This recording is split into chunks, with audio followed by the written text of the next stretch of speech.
今回は久々にコストコへ買い出しに行ってきました。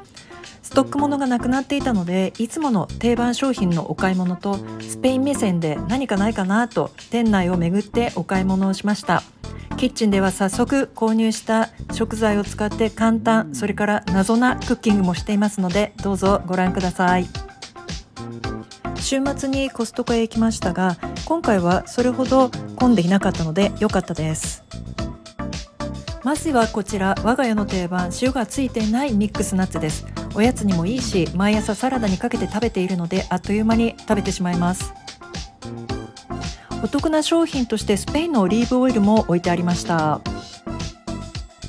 こちらはカークランドシグニチャーのサングリアですね。スペイン語的にはサングリアとなりますね。お酒に弱い私には飲みやすいので気軽に時々買っています。このビタンさんのお酒もパケ買いしてしまいました。なんか可愛くないですか？このオーガニックの雑穀パンも結構購入しています。味が好きなのと、家のホームベーカリーで作るパンは薄くスライスできないので、こちらでサンドイッチを作ったりしています。2袋がセットなので、1つはそのまま冷凍して時間差で消費しています。初めて買ったこのチーズとオニオンのパンも美味しかったです。このブリーチーズもよく買っています。そのままではもちろん、パンにサンドしても、便利ですね。最近流行ってるドバイチョコ、すごく高価なものもありますが、こちらはトルコ産で気軽に食べられそうなので買ってみました。ベジョータの生ハムの値段も随分上がっていますね。私はこちらのベジョータではないイベリコ生ハムを買いました。昨年暮れのアフリカ豚熱の影響でお店のストックがなくなればしばらくは手に入らないんじゃないかなと気になっています。こちらは私が大好きな天然の紅鮭です。一般的なスーパーの切り身と比べて大きさも違うし、値段的にもお安くてとても美味しいと思います。アボカドも定番ですね。近所のスーパーだとなかなか立派なアボカドが見つからない気がします。今回は玉ねぎとじゃがいもも家にちょうどなくなっていたので、よく使うものとして購入しました。もうじゃがいもも玉ねぎもすごい量です。こちらは根がついたもので鮮度が保てるのでおすすめです。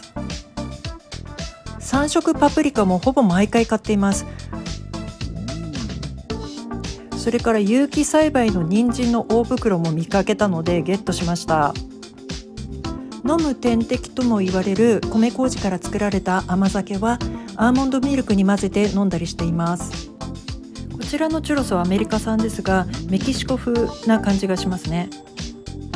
そして毎日飲んでいるアーモンドミルクはビタミン E が豊富で抗酸化作用に優れています。この時はいつもある場所になくて探し回ってしまいました。こちらは初めて見ました。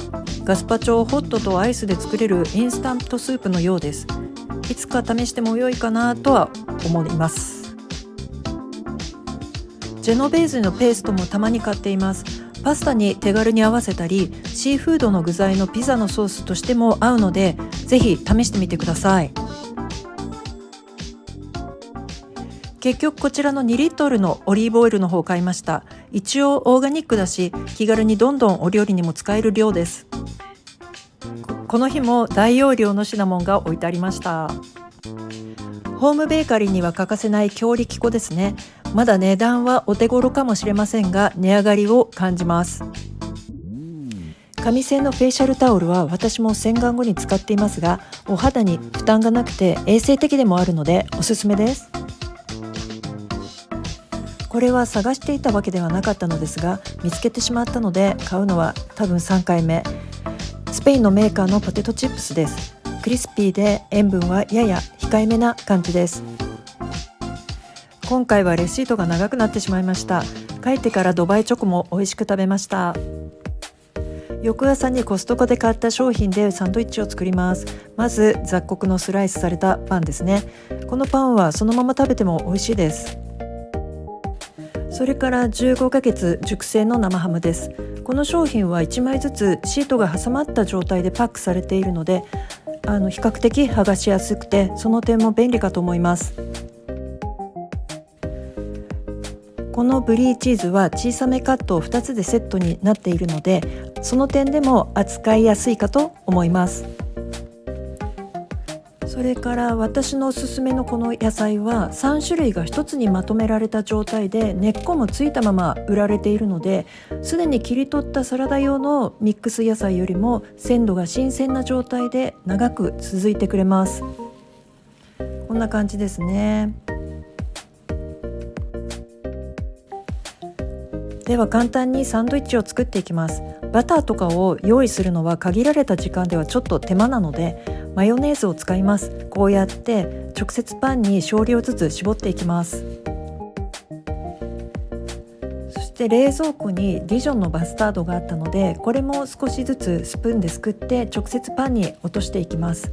粒マスタードでも美味しいかと思います。あとはナイフでマスタードを両方のパンに取り分けて、そのままマヨネーズも一緒に塗ってしまえば問題ないですね。次に生ハムです。薄くスライスされているので 2,3 枚ずつ乗せたらいいかなと思います。薄いのでサンドイッチにしても食べやすいですね。生ハムの上に洗って水気を切った葉っぱをまんべんなく乗せていきます。そしてこうやって切っておいたブリーをさらにその上に乗せていきます。これで簡単サンドイッチが出来上がりました。シンプルだけど満足度は高いんじゃないかなと思います。これが切った状態ですね。断面も綺麗かなと思います。そしてもう一つ、今回私が気づかないうちにかぼちゃもカートに入れて買っていたので、早速この丸のままで思いつき料理をすることにしました。まずはよく洗って水気を切らないままでラップにくるみます。その後600ワットの電子レンジで13から14分くらい加熱します。だいたい柔らかくなっているか様子を見てください。こちらがちょうど加熱し終わったところです。粗熱が取れたら、まず上の方を蓋を取るように水平に切り取っていきます。上が切り取れたらスプーンで中の種などを取り出して空洞を作っていきます。こうやってすっかり中に大きな空間ができましたね。焼いてあったくるみパンが残っていたので、細かく切ったものをかぼちゃの中に詰めていきます。これが詰め終わったところです。さらに前の日に作った残り物のカレーがあったので、これを中に入れました。かぼちゃの口までカレーをいっぱいに詰めたら、今度はパルミジャーノレッジャーノを細かく切ったものを上に入れました。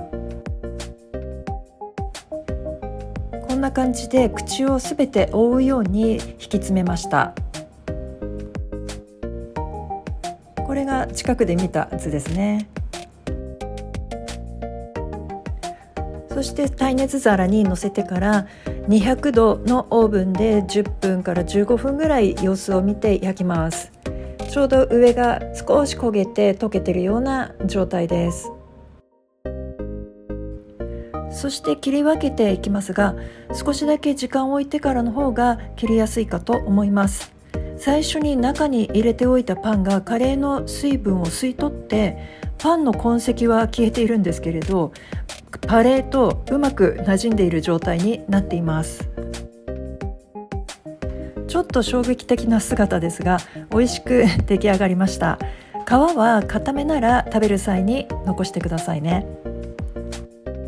今回もご視聴いただきありがとうございました。